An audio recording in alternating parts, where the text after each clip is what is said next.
Welcome to my CTR manipulation course, where I'm going to teach you how you can maximize your chances of getting your business to the top of page 1 of Google using user signals and CTR manipulation. Now, if you come here from my popular YouTube channel, then you've probably seen me talking a lot about CTR manipulation before. I am a big fan of it, a big advocate of it, but recently CTR's had an even bigger wave of publicity thanks to recent Google leaks and the ongoing antitrust trials, where we've revealed more and more insights into how Google works and how it really does come to CTR manipulation and those user signals. If you haven't already seen, there's loads of case studies on my channel, and in some of those, CTR manipulation has been really key, in particular for parasite SEO, where I'm ranking PR and news articles, getting them to the top of Google. And while measuring the impact of CTR can be quite difficult, there have been case studies I've done personally in the past where I found that as soon as I've switched off the CTR manipulation, I lose my position 1 rankings. I then turn it back on, and then within a few days, I am back up to number 1. So the evidence is really compelling. Loads of people for years have been saying CTR manipulation doesn't work, it's black hat, it's sketchy, it's shady, but it absolutely makes sense for all the reasons I'm going to show you in today's slideshow, and from my own personal testing, I highly recommend it.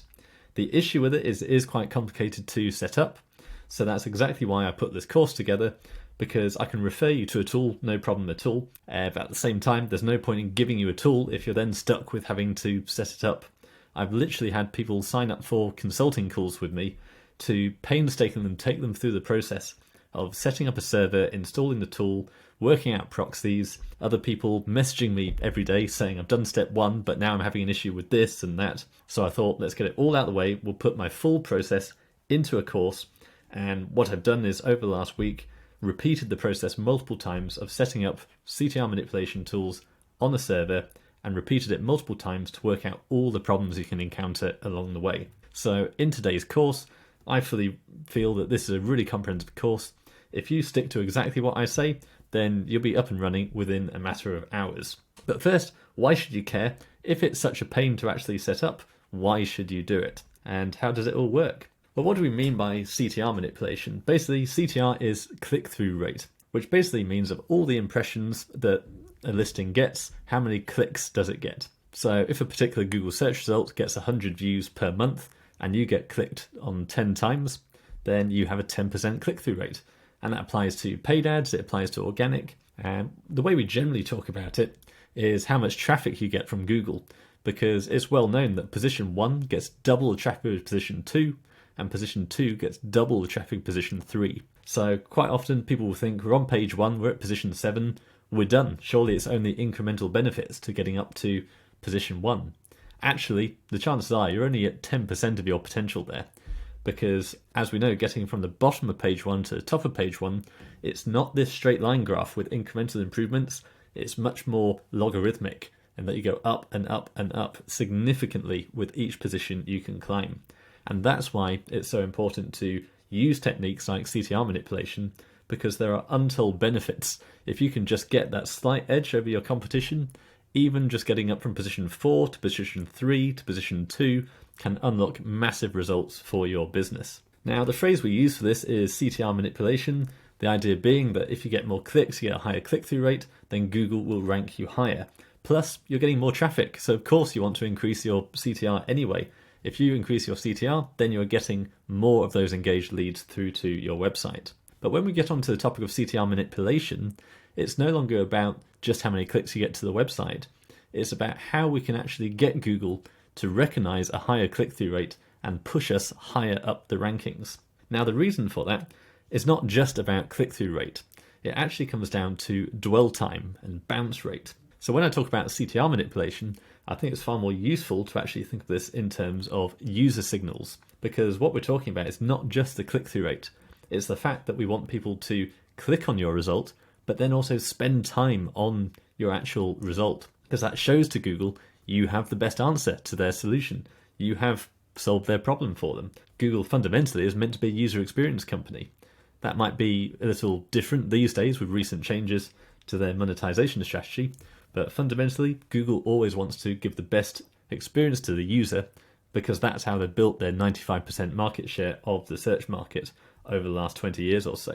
And besides dwell time, the other thing we need to talk about is clickstreams, which is basically the sequence of clicks a user makes. Basically, you want your website to be the final result a user actually clicks. So this all comes down to the Google RankBrain patent algorithm, which came out in 2015. And this was basically moving beyond Google's traditional ranking system. For a long time, Google was all just about content and backlinks. So does your page fulfill the right criteria? And then do enough other websites link to you that are also of good quality? And that's still 90% of SEO works. I'm constantly repeating on my channel that 90% of SEO is still just content and backlinks. And the fact is, most people still aren't doing that effectively. So my main bread and butter in the agency is fixing people's content and then building those high quality backlinks, basically reaching out to other bloggers and website owners and negotiating with them to link to my client from a relevant page. But RankBrain took things a step further, where it was trying to understand not just the words themselves, but the underlying meaning of those words. And in order to get that feedback, Google really had to rely much more on user signals, so click-through rates and also the dwell time, to better understand what these users actually want. And then that brings us on to pogo sticking, which goes back to that idea of clickstreams that I wanted to talk about. Now basically what you want to happen is, even if you're lower down on page one, you want your user who searched your keyword to actually click on your competitors, but then immediately click the back button. Because if they're unsatisfied with all these other results, but then they click on your result and they find their answer and they don't click the back button, they are done, they've completed your form, closed their tab, whatever, then that is a massive success. And that is a clear sign to Google that you should really be at number one. So if you've done your content and your backlinks correctly, then the next step really is using this pogo sticking to make sure that more and more users are seen by Google to be searching, browsing, but then finding their answer on your page. So potentially you can use tools to visit your competitors and then immediately bounce off them. And crucially, you want your bounce rate to be really good, your dwell time to be really good. You want those users to be sticking around on your page. Now, a lot of this was just rumours, smoke and mirrors, where a lot of us didn't really have any proof that this was happening, but there were loads of clues there. So Google built the Google Chrome browser. Why would they spend so much money developing Chrome, if not as a data gathering exercise? Similarly with Google Analytics, if Google has got all these trackers, all these tags on all these different websites, what's the benefit to them as a search company for providing that for free? And again, it's a data exercise. So if Google had all this data, both from the websites themselves and the users using the Chrome browser, then why on earth wouldn't they be using that data? But they denied it for a long time. And it's only very recently, with the ongoing antitrust trials, that we've been getting really interesting insights into the back end of Google and how it actually works, getting their secret documents exposed. So in this particular transcript, we see direct quotations about the nav boost algorithm, which talks about going back years and years.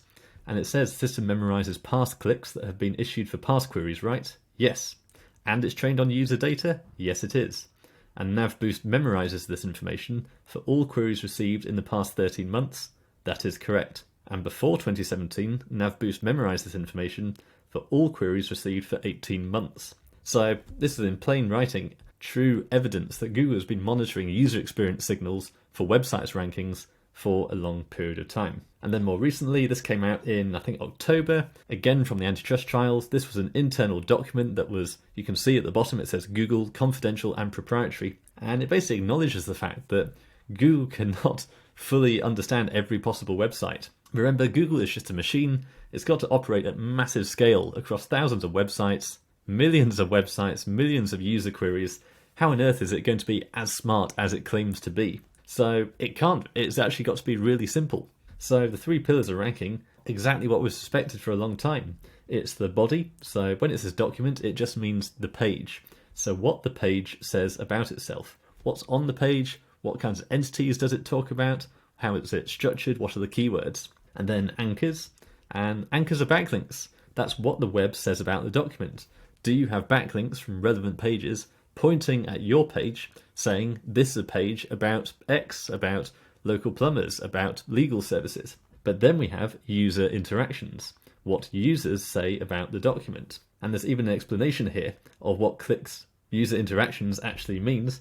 We may use clicks as a stand-in for user interactions. In some places, you have interactions include clicks, attention on a result, swipes on carousels, and entering a new query. So again, it's that all-important clickstream. It's the user searching their keyword and browsing around to try and find their answer. And then most recently, this was a big viral sensation in the SEO industry. There was a big Google data leak on GitHub, all about Google API documentation, which basically revealed lots of confirmation of the things we've suspected for a long time, but one of the biggest takeaways was that clickstream data, those user signals.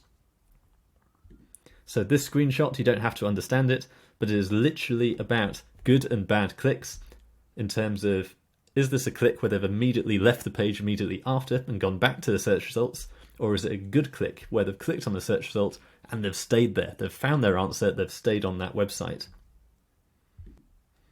So how can you actually use this information for your benefit? Well, first of all, you need traffic in order to get user signals, and that really does still come down to that 90% we talked about of content and backlinks. There's loads of information on my channel, I've got courses, you can sign up to my free Ranking Revelations newsletter for my latest insights. I've given out loads of information out there on how to rank a site based on content and backlinks. So you want to have a page of content that targets an identified niche that's in a keyword tool that you can prove that people are searching for, whether it's 200 searches a month or 2,000 searches a month, and you want to look at the top 10 results and write your content in line with those best practices. Google tells you exactly what it wants because the top 10 of Google tell you exactly the kind of content Google is looking for. And then in terms of backlink, you've just got to reach out to lots of websites and negotiate with them to get backlinks into your site. If you're a local business, if you're not in a particularly competitive niche, you can get a long way just starting off with basic citations and a press release. So that's basically listings in local business directories and a cheap press release. Again, we can do that for you with our foundations package. If you go to seojesus.com, click on affordable SEO packages at the top, and that's basically everything here included. So we'll improve your pages, you get the foundation links, the citations, and the press release. I've had local businesses rank within 6 weeks of launching the website. Just with that simple process, most businesses still aren't doing it. But once you're on page one, it then becomes much more about user experience. So you can do this the clean and white hat way. You want to make sure that the page is good and satisfies the user intent. Are they actually able to take the action they should be taking, whether it's filling in a form, having a phone call? And you want to optimize your meta titles for maximum engagement because you still want that click-through rate. So you can be really clickbaity in your actual meta title. So get a quote today, get a free estimate.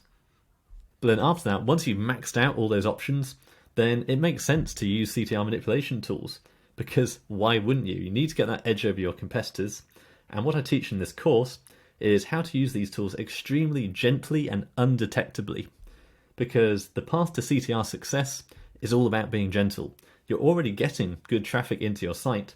You just want to boost up your metrics a little bit. So in our case, we're going to be using a robot. And what that robot is going to do is use a unique IP address, search one of your keywords, not just one keyword, but one of many keywords, land on your website, and then stay and look around on your website and stay there for a good long time, and then close. And it won't do it again until a good time later when it's changed its IP address again using your local geolocation as a source for that click, and then it will perform it again. So we're only really going to do 3 to 6 clicks per day using this system from a local IP address in your location, and it's going to spend a lot of time doing it. So it's all about quality and not quantity in this. So the tool we're going to be using is called CTR Booster. It's definitely one of the leaders in terms of CTR manipulation. Now, like I say, on YouTube, I've been telling people to go away and buy this tool for a long time. But the difficulty is it's quite a challenge to set up because this is an actual script running on your machine. So you can't really use it on your local laptop because it'll just take over everything and conflict. So you need to use a virtual private server, which is basically buying a space on a server, which is like a remote laptop, remote desktop. And it only costs about $10 per month. and you can connect to it with free remote desktop from Microsoft. So on my machine, I have remote desktop open, and I've got all my servers available there through these little windows. So I can click on there, log into my server, and then I've got access to CTR Booster. This is set up with a rotating proxy, which is basically just a different IP address to look like a different identity, and that IP address will keep on changing to appear unique. And there's no footprints, it's not traceable. There's no pattern involved there.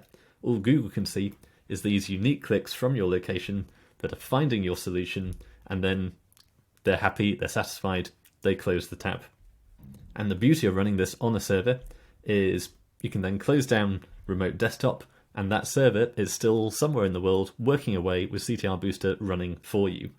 Now, like I said, you want to keep it small, taking its time, and just running on autopilot. And you can do that. So it can be running in the middle of the night, someone else's electricity, someone else's internet connection. I say someone else, it's not some random person, it's your hosting company you're using. But it just runs automatically in the background. So I'm going to show you how to do all of this in today's course. Now, one of the biggest opportunities for CTR is actually local SEO for local services. So if you're a dentist, a lawyer, even local tradesmen, roof repairs, tree surgeons, all of those goldmine local businesses, they can do really well with CTR manipulation because you'll often get the map pack. So that's the local Google Maps result you'll see at the top of most local searches. So any near me search, so dentist near me, will typically trigger this panel at the top of the Google results. But equally, dentist London or dentist your location, same thing. You'll get those 3 Google Map results right at the top of page 1 most of the time. And that's because it's a Google product. So yes, you want the organic results underneath, you want to rank your website on page 1, but it's actually pretty easy to actually get the Google Maps snippet that's already right at the top of page 1 as well. So the main ranking factors for success there comes down to reviews and CTR manipulation. I've spoken to a number of top experts, literally world-renowned expertise in how the map pack actually works, and their top recommendation is CTR manipulation, but specifically branded CTR manipulation, where that brings us on to our next topic actually, which is always, is this a bit aggressive? Is it black hat? Is it going to get me into trouble? And fair enough, Google does keep an eye out. If you suddenly get loads of searches for dentists near me and they're all clicking on your dental practice, then maybe that would be a bit suspicious. But if you get more people searching for your brand name, Google doesn't know. Maybe you've been running TV ads, or maybe you've got a big YouTube channel. Maybe you've been recommended in a Reddit thread that's getting lots of traffic. The fact is, Google can't do anything about branded searches because you could get 2,000 searches tomorrow for which obviously you would rank number 1 and get all the clicks, and that's absolutely nothing to do with you. So Google's got no choice but to reward those clicks. In fact, if anything, it shows that users are actively searching for you. So I talk about this concept of brand signals, where if you can signal to Google that you're an in-demand brand that people are actually searching for, then you get a big unfair advantage. So for the map pack especially, you can include your keywords, but also include your brand name, because if someone searches your brand name, or a robot searches your brand name, clicks on your result, and then spends some time exploring your result, then there's absolutely nothing Google can do to penalize that. That's just what Google is there to do, supply people with the brands that they're looking for. So that brings me on to the next topic, which is it safe? People hear me talk about this and they say, isn't that black hat using bots? That's not allowed. Well, it's extremely hard to detect. We're not sending hundreds of clicks per day. Really, if you take your monthly website traffic, we're not sending any more than 10% of your total monthly traffic via CTR manipulation. So if your website gets 1,000 clicks a month, then we won't send more than 100 clicks per month via CTR manipulation, which means over a 30-day period, that's just 3 clicks per day. And generally, a couple of clicks like that is going to be safe. And you can use your brand name. If you're concerned, use your brand name. You'll still get all those good user signals on the page that people are finding you, spending time on your page, and it signals to Google that you're an in-demand brand. And If loads of people are searching your brand name, why should Google punish you for that? You are succeeding at business. So we're only going gently, like I said, no more than 10%. Majority of the time, you only really need to do 3 to 6 clicks per page, because again, these are quality clicks. They are spending time on your website and interacting. You're just trying to balance out all those people who are just in browse mode, clicking on your result and immediately clicking the back button. And let's not forget, CTR can affect anyone. These tools include this Pogo sticking function where they'll visit a competitor first and then click the back button immediately. So if it were this dangerous, then I could simply line up all my competitors, send a load of traffic to them from bots that's really obvious, and get them into trouble. But it doesn't happen, doesn't work that way. So that brings me on to the final point, which is I really don't see this as a penalty risk. And this is what top SEOs agree with me, that because it's this open field, you can't control what other users are doing, what bots are doing. Google is not going to flag up a penalty and say, yeah, we're tanking your site, we're de-indexing you because you're receiving a small amount of traffic that's not exactly genuine.